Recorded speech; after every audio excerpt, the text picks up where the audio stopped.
it on the easel and take a picture of that also, because I want that, you know. This was, and I said, well, what is that? And he said, this is a PhD, I believe, MIT guy.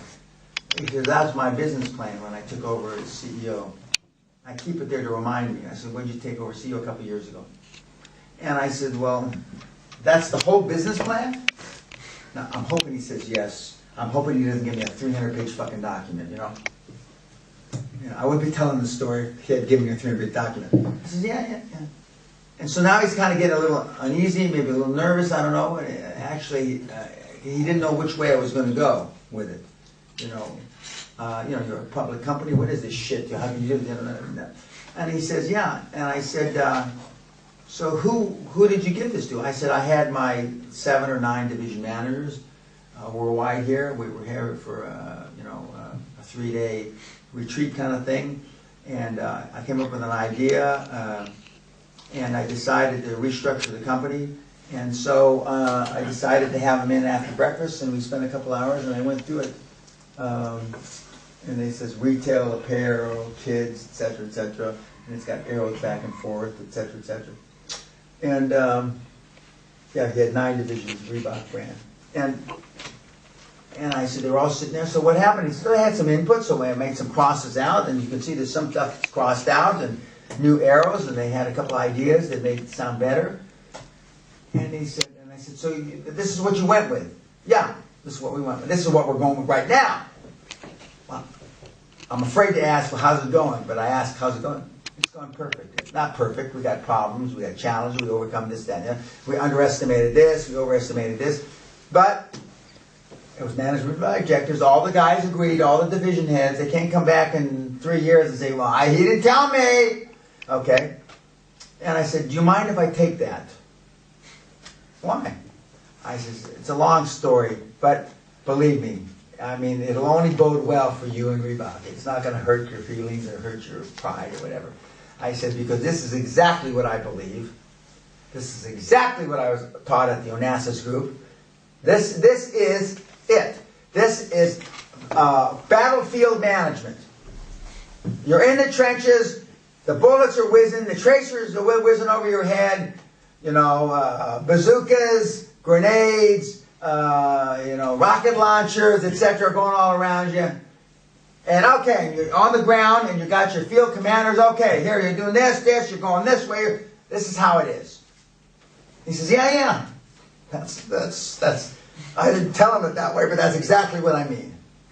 I said, this is terrific. And I said, did you learn that at MIT? And he goes, fuck no. I didn't learn it at MIT. I learned it 25 years in business. 25 years in business. And he says, it's bullshit with a business plan. Stuff is bullshit. And I'm going, get the paramedics! I'm going to have the stroke.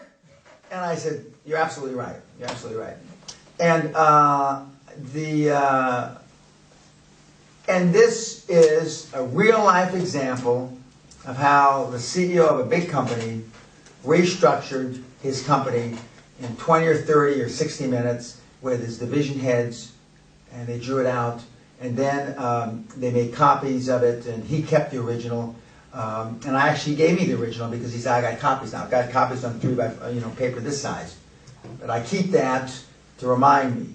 Just like I keep the picture of me in front of where my house was when I'm dressed up like a drug dealer, to remind me that he had an 8 by 11 framed thing on his desk, and so I was happy and proud that he gave it to me. And he says all the rest, and admittedly he said his only caveat was Dan works dealing with 9 very experienced guys. They can fill in the blanks, because if you give them too much detail, then it's not management by objectives. I said, well, yeah, you're dealing with guys that have done this before. He says, yes. And he says, that's why it was so effective. And I didn't have to elaborate. As soon as I drew the line from here, kids apparel down to this, everybody understood. When I did this, and we're going to stop manufacturing here, we're going to start manufacturing here, etc., etc. And I said, terrific. So based on this, the and his idea was that they had been growing at 6 or 7% a year, and for them to be competitive with Adidas and Nike and one other one I can't think of, that we had a double or triple our growth, and he thought it was possible. So that's real world. So when you start thinking about getting so sophisticated, I mean, Robert uses a whiteboard, and he draws all this in. A great story. One of our housekeepers, he had been putting stuff on a whiteboard, and he comes back, I forget where he came back from, and it's all erased, right? Yep. And he asked, well, who erased it? And I said, I don't know. And the housekeeper somehow got the message, I don't know how, erroneously, that they wanted it cleaned up, so she went and got gasoline to make sure that the whiteboard got real clean, and so they couldn't see anything. And so all this stuff that he had been keeping for a long time to remind him, and the plans, and we're going to do this, and we're going to Shanghai, and whatever was on there, is the data bank is cleaned. And of course, when you ask why she did it, which is a typical answer. And unfortunately, a lot of the people that you deal with, it's like raising kids, dealing with adolescents. Kids won't take responsibility. It's always somebody else's fault. Tells mom, dad told me, tells dad, mom told me. Or big brother's always the good one to blame. Okay? Or the kid brother, my kid brother's too stupid, he didn't understand. Or, I mean, whatever. But it's never you, it's always somebody else. Okay. Now, are there any questions on anything that we've covered so far? Okay, we'll leave that. Now, Robert is leaving us tonight, right? And he only came to make you guys all look bad. So that's the truth. Okay. So we're going to give him his stuff early. Robert, here's your graduation. Congratulations. I'm very proud of all your success. And remember what I said, and keep in touch. Here's your Phi Credo card. And again, here's your bottle of Guthrie whiskey. Okay?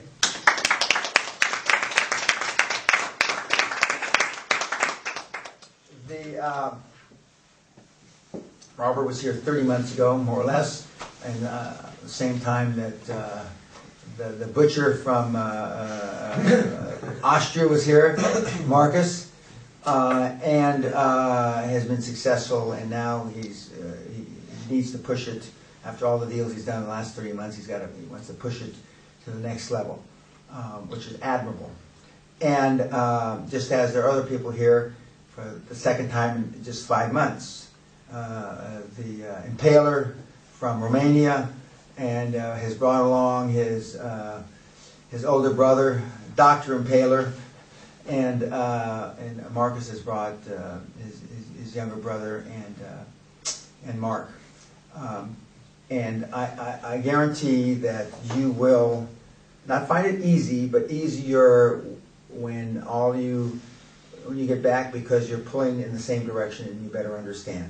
I've told you that some of our most successful people, for example, Ron LeGrand, if you see this Ron, is when he brought his whole company here with all his key people, and we were in the beginning of 1995, and in 1996 and 1997, respectively, we were Inc. Company of the Year, 152 and 158 or something out of 500.